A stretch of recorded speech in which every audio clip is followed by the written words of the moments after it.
off in the car, and of course you see right here, this is the museum, and so basically we're going to have more history here. This is actually part 1. And we have Anina and Dad. I mean, Anina missed out on a whole video of part 1, but apparently I did part 1, so we're fine on that, I guess. And so now let's look at part 2 of the FortDeSoto Quartermaster's Museum. By the way, shout out to all the history teachers. Love your teachers, man. And it's strangler. The strangler fig. This vine-like tree brings as rubber. Oh, what's this here? Ooh, this is cool. Anyways, let's go into the fort. And I'm gonna turn the camera around. So, all right, I couldn't turn the camera. So basically, let's go in.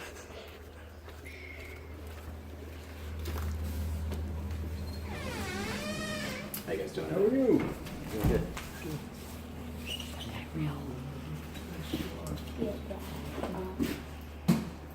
Who is that guy? That's a mannequin. Yeah. I have the early history of the islands. This used to be like a store. Like we have Publix, they had this.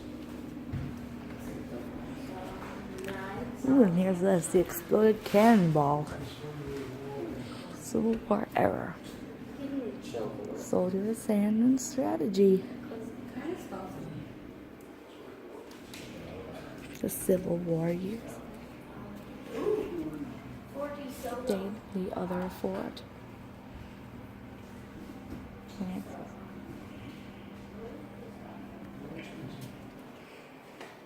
We have these things right here. Goodbye, Dolly Gray. Whatever that means. Goodbye, Shirley. Shirley? Whatever.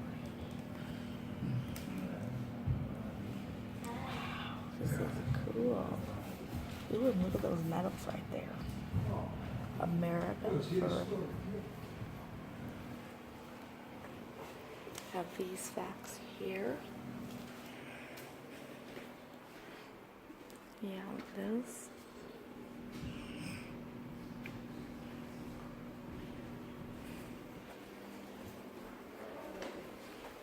You have this.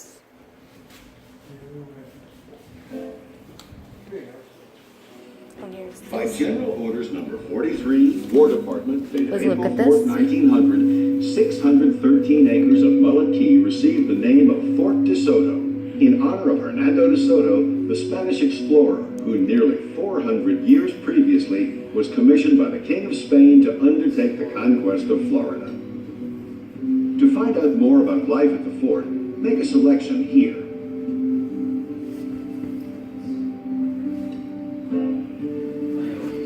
Daily life at Fort DeSoto was lonely and difficult. There's little doubt that every member of the garrison at Fort DeSoto looked forward to the day he would transfer. The isolation of the fort was one factor that made it an unpopular duty station. There was no telephone communication. Only link with the outside world was just one daily boat to Tampa. The isolation was compounded by the lack of recreational facilities. Prior to the construction of brick walkways, even walking was difficult. This is very interesting. After an inspection in 1904, the commander of the Department of the Gulf, Brigadier General T.H. Barry, recommended that the sale of beer and light wines be permitted in the post exchange to add to the contentment and discipline of the garrison.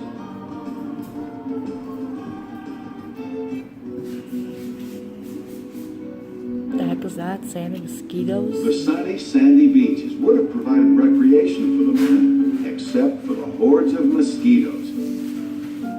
The post commander said, "If this post is to continue as a station, life for those concerned should at least be made bearable." It was many years after Fort DeSoto ceased to be an active post before the mosquito problem was solved.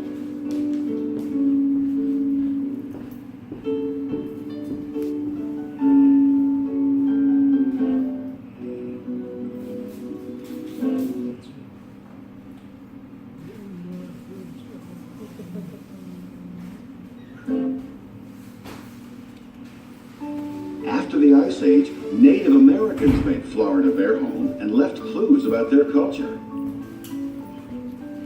Make a choice Wow, here. this is nice. Tocobaga Indians lived along the coastal area of central West Florida. Archaeologists have estimated that they were here from 1000 to 1700 AD. European explorers who visited the area told of visits with the Tocobaga, especially in the Safety Harbor area of Tampa Bay.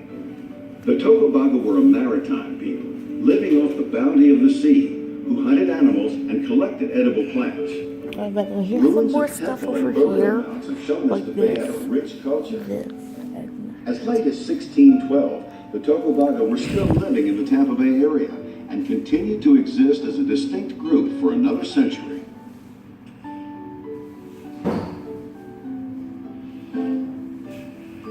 How did these Indians live? What did they eat? The answer is found in middens. Middens are ancient mounds made up of empty shells and other articles discarded by native inhabitants. Having no written documents, they serve as a diary to the native Indians' lifestyle. Usually found near water sources, middens indicate the area where the inhabitants prepared their food and worked. Village middens often contain artifacts, such as small bits of charcoal, fish and animal bone, and broken pottery that are valuable clues to archaeologists studying the native Indian society. Middens once dotted the shoreline of Tampa Bay, but today only a few of these large sites still exist, since most were destroyed by development.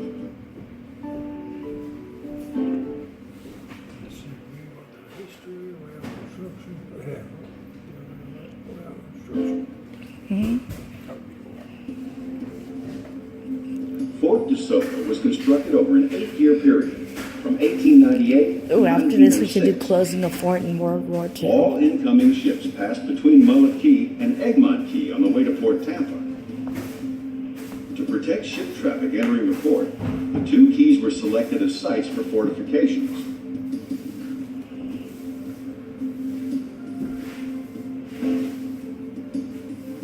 Construction of post buildings began early in 1900, and by mid-year, quarters had been completed for 3 officers, 2 non-commissioned staff officers, and 1 hospital steward.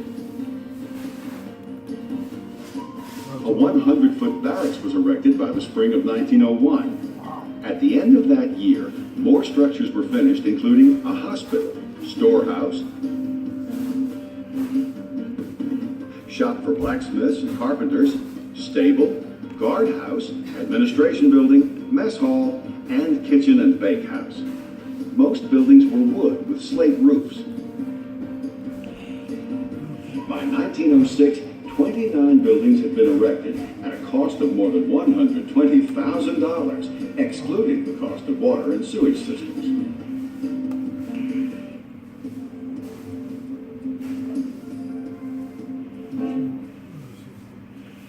This one, right? Yeah. Okay. Gone were the military glory days of the past. The fort had reached the end of its usefulness, or had it. To see what was to become of FortDeSoto, the following choices are available. Closing of the fort, World War II. The 39th Company left FortDeSoto on June 8, 1910. The post was left in the charge of a caretaking detachment from the 11th and 116th Companies stationed at Fort Dade on nearby Egmont Key. By September of 1914, a solitary I'm ordnance just sergeant was videoing all left this. Am I even getting it? Yes, I am. Despite the efforts of the caretaker, after FortDeSoto was abandoned, the post deteriorated rapidly. In addition to the normal effects of tide and wind, 3 hurricanes, one in October 1921, one in September 1926, and one in September 1935, left the fort in almost complete ruin.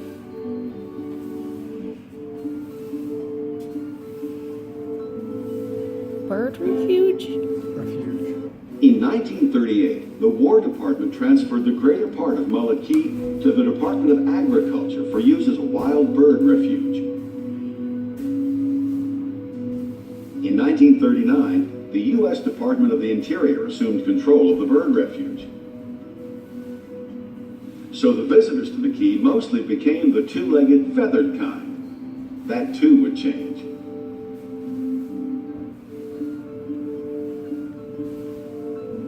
And now we go back. Anything else we know?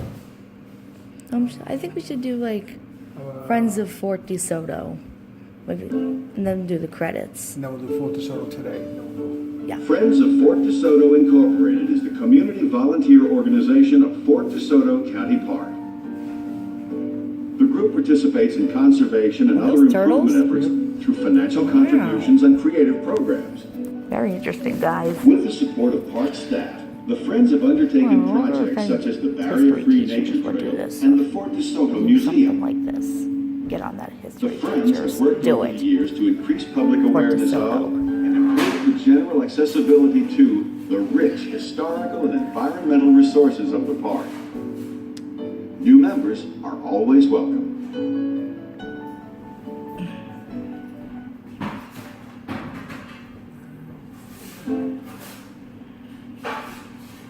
Fort Then we'll go DeSoto look at today more is stuff. more than an intriguing historical landmark. It has evolved into a family-oriented vacation destination. To learn more about Fort DeSoto Park's amenities, please make a selection from the following.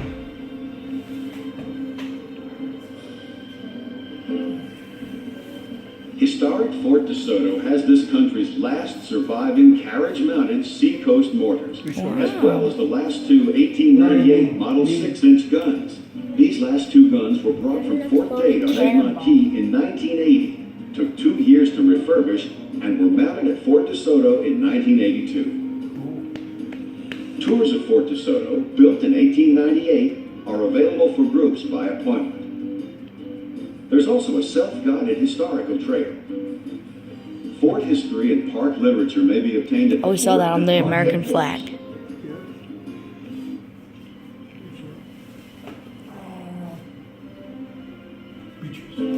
Well, I'm gonna go look at more stuff for the viewers before we Clean go. waters and white sandy beaches make Fort DeSoto Park a family fun destination. The park offers swimming areas and playgrounds on both the North Beach and East Beach. Wow. Lifeguards are stationed at both beaches April through September. Alright, let's go look at more stuff. Of course, like right here. And then this. And then this whole thing of Fort DeSoto. Also this. History of the Coast Artillery. If you want to read this, then read it now. Then here's hatches and everything. Really cool. And here's this. Oh, and here's the back of that mannequin that scared me once I got in. And here's another map. Gulf of Mexico and Tampa Bay, the fields of fire. This. Oh, and here's this. That's really cool. The glazed tile. Look at your bottles and more things. You can even see these over here. This is very interesting. It's bent on me now because it's old. Work, at play, at the fort.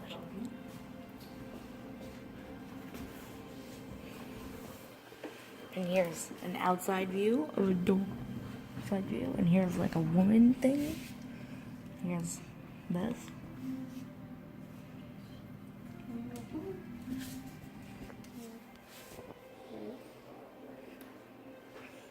Here's all these. Wait, I already showed you that.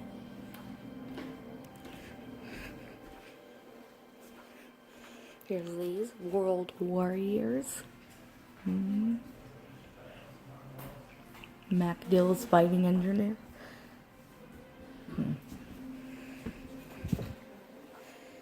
What's these? keep it under your Stetson. Here's the training command thing. Here's what looks like supposed to be a nuke bomb thing.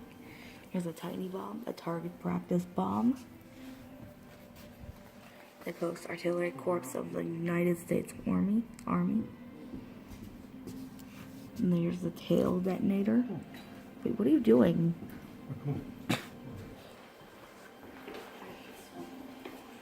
Two. These and the target practice bomb. Here's these.